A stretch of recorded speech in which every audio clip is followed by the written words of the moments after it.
Bakı-Vaşinqton əməkdaşlıq əlaqələri konkretləşir və hər iki dövlətin maraqlarına cavab verir. Və məhz bu maraqlarla regional sabitliyə təhdid yaradan, erməni lobbiçiliyi ilə məşğul olan həm konqres üzvləri, həm də USAID kimi qərəzli təşkilatların faydalılıq əmsalını sıfırlayır. Prezident İlham Əliyev isə istər qlobal proseslər, istərsə də ölkəmizin regional əməkdaşlıqda oynadığı rol barədə dünya ictimaiyyətini davamlı şəkildə məlumatlandırır. Və faktiki qərbdəki anti-Azərbaycan şəbəkələrinin iddialarını, dezinformasiya kampaniyasını darmadağın edir. Süjet izləyək.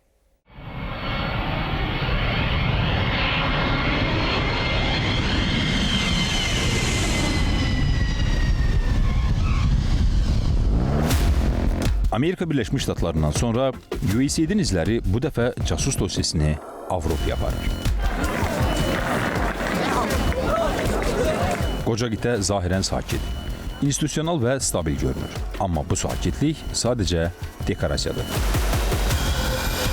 Pərdə arxasında isə Avropa siyasi reanimasiya palatasına çevrilir. USAID burada köhnəlmiş strukturların damarlarına sanki dırnaqarası strateji vitaminlər vurub.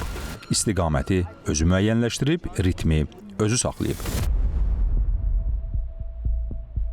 Elə məxfi planlar koordinasiya olunub ki, prosesin miqyasını təkcə iştirakçılar yox, fələyin özü də tam oxuya bilməyib.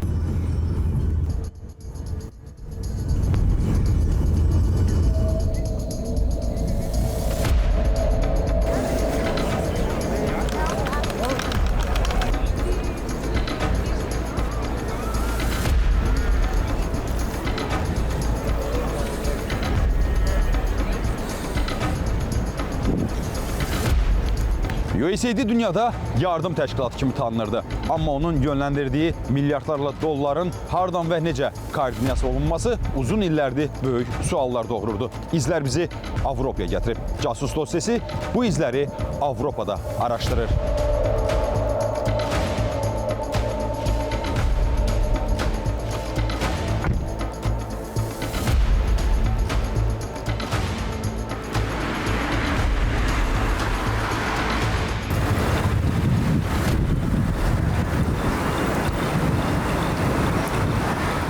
Almaniya səfər etməyimiz təsadüfi deyildi.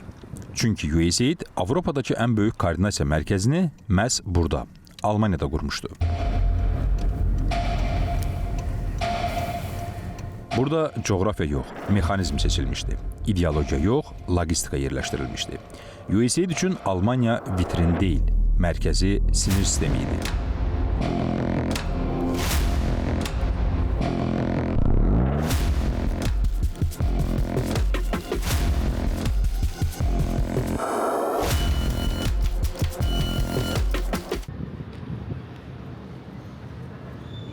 USAID ist eine Terrororganisation.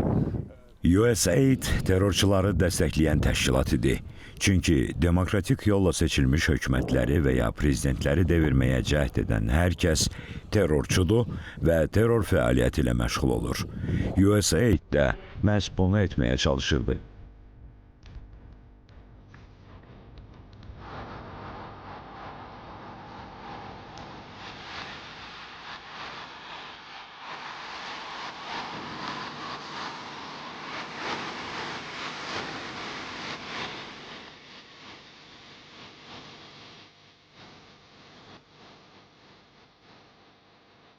Biden hakimiyyət dövrü USAID üçün yeni mərhələ idi. Bu mərhələ açıq fəaliyyət yox, gizlənmə mərhələsi oldu. USAID Avropada ofis açmadı. Çünki ofis iz buraxır. USAID Avropada səfirliyin içinə girdi. Konsulluğun divarları arxasına keçdi və diplomatik statusu qalxan kimi istifadə etdi. Biden administrasiyası dönəmində USAID-in fəaliyyəti daha da aktivləşdirildi. Demokratiya, vətəndaş cəmiyyəti, media seçkilər prioritet elan olundu. Bu isə USAID-in Avropadakı koordinasiya xəttini daha da aktiv fazaya keçirdi. USAID ABŞ Beynəlxalq İnkişaf Agentliyi. Adından da göründüyü kimi bu qurum Amerikan yardımı deməkdir. Amma USAID yalnız yardım təşkilatı kimi fəaliyyət göstərmirdi.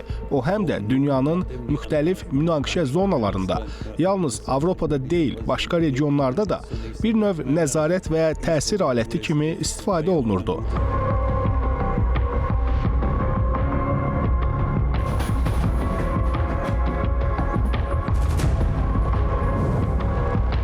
Komandamız Berlindən qatarla Frankfurt istiqamətinə yol alır.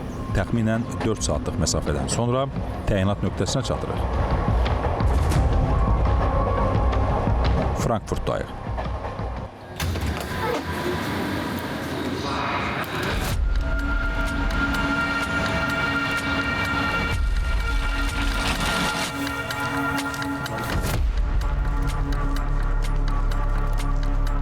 Bankların, fondların, beynəlxalq maliyyə strukturlarının cəmləndiyi şəhərdə.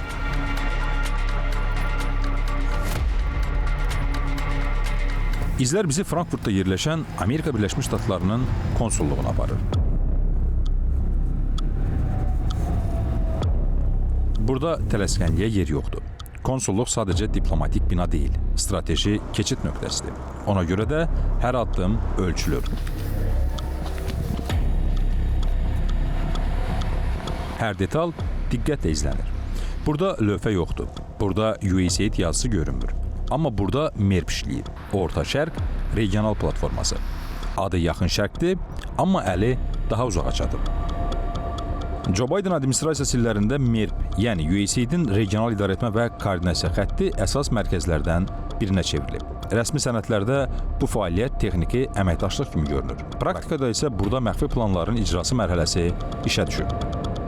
Bura Amerika Birləşmiş Ştatlarının Frankfurtda yerləşən konsulluq idarəsidir. USAID-nin Amerika Birləşmiş Ştatlarında mənzil qərargahı bağlananadək konsulluq sadəcə viza xidmətləri ilə məşğul olmayıb. Belə ki, konsulluğun tərkibində USAID-nin gizli mexanizmləri öz işini həyata keçirib və USAID-nin Avropadakı koordinasiya mərkəzinin direktoru isə Anthony Volak olub. Volak məhz konsulluq xidmətinin daxilində diplomatik təhlükəsizlik sistemindən istifadə etməklə buradan, yəni Avropadan Şərqi Avropanı, eyni zamanda Asiyanı, Cənubi Qafqazı və Afrikanı koordinasiya etməklə məşğul olub.